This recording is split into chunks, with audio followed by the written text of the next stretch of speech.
Killers of the Flower Moon, which is the new film by Martin Scorsese. This is a sprawl. It's nearly 3.5 hours long. And it's based on a 2017 non-fiction book by David Grann, which I haven't read. You might have done, no. Which is subtitled The Osage Murders and the Birth of the F.B.I. Opening montage tells us that, turn of the century, the Osage Nation, who were living on some of the least desirable land in Oklahoma, nay, America, strike it rich when they strike oil. Suddenly, they're wealthy. And that wealth attracted interest from white people who had previously shunned the area, but now suddenly become very, very interested in it. So in the film, Leonardo DiCaprio is Ernest, returning home from war where he was a cook during battle, seeking a new life with the help of his uncle, William King Hale, played by Robert De Niro. He says, "Don't call me uncle, call me King." Everyone calls him King, which is kind of tells you something about his character.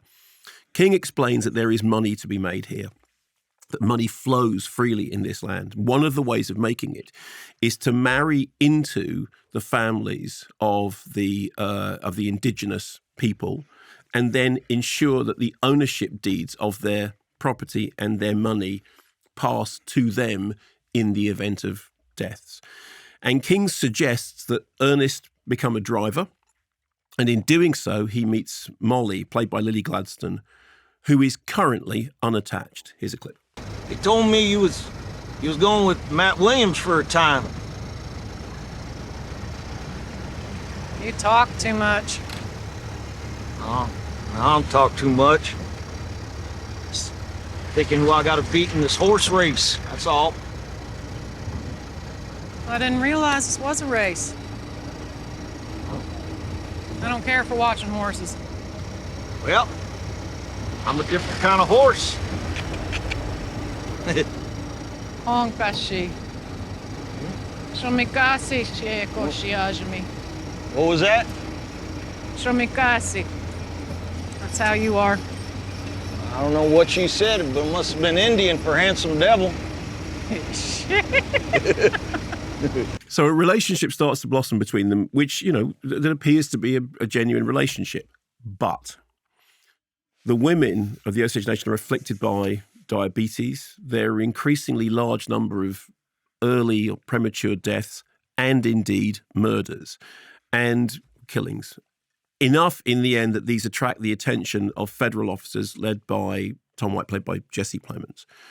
So I spoke to Thelma Schoonmaker, who is the Scorsese's longtime editor, who we hope will be coming on the show next week. And she talked about how this was, it was a labour of love for Scorsese. Oh, incidentally, she said one thing. She said his name is pronounced Scorsese.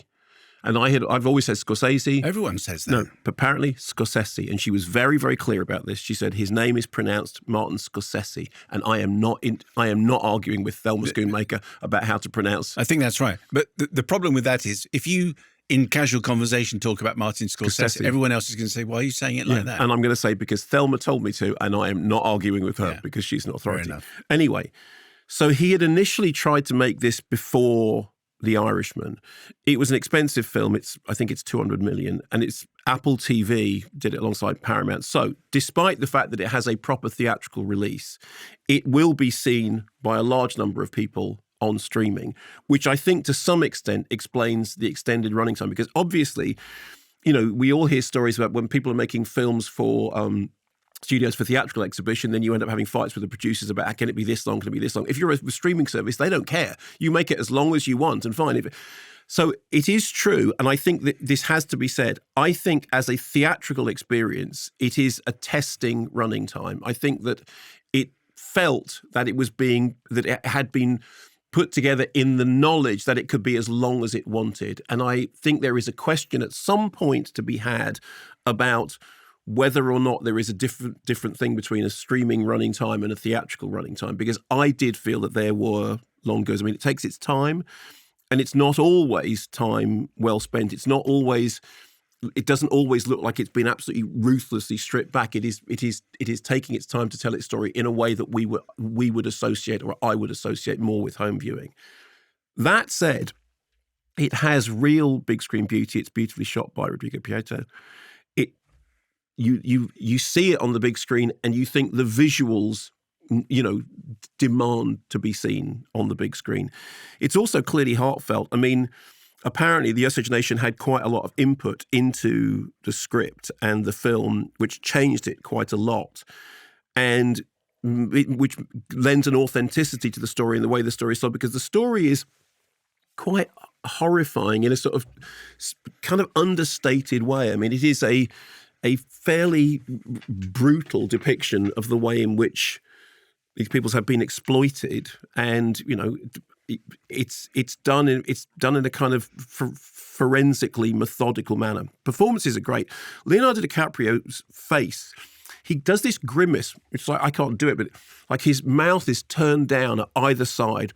So he looks like he's constantly grimacing through the whole movie. And it's almost as if he has reconfigured his face to look like somebody who life has been hard to and is kind of grimacing in the face of the world. Robert De Niro really enjoys the role of king, the kind of the emperor, the kingmaker, and he really relishes that. But Lily Gladstone absolutely steals the show. And you saw just a little bit of that, despite the fact that that her role necessarily involves her character becoming more and more passive as she becomes ill and as she's kind of starts to be sidelined by the narrative. Still, she's like this glowing thing right at the heart of the drama. And it's her who drags you into it and her who keeps you invested emotionally, even when you've got on the one hand these two kind of titans of modern cinema.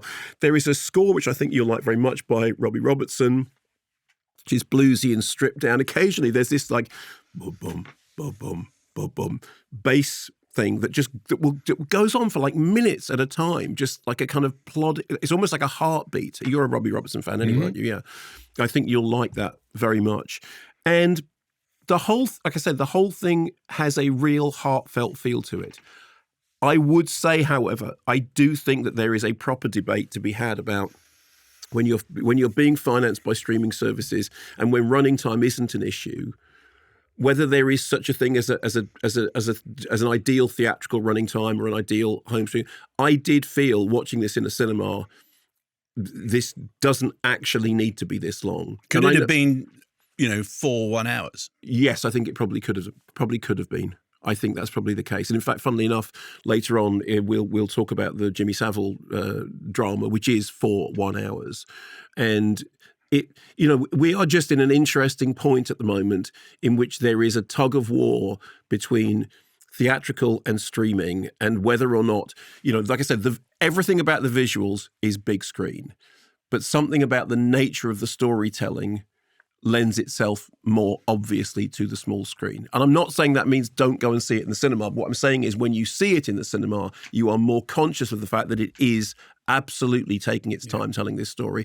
And, look, it's not that movies should be the length that they need to be. And if I'm honest, I don't know that this needed to be as long as it was.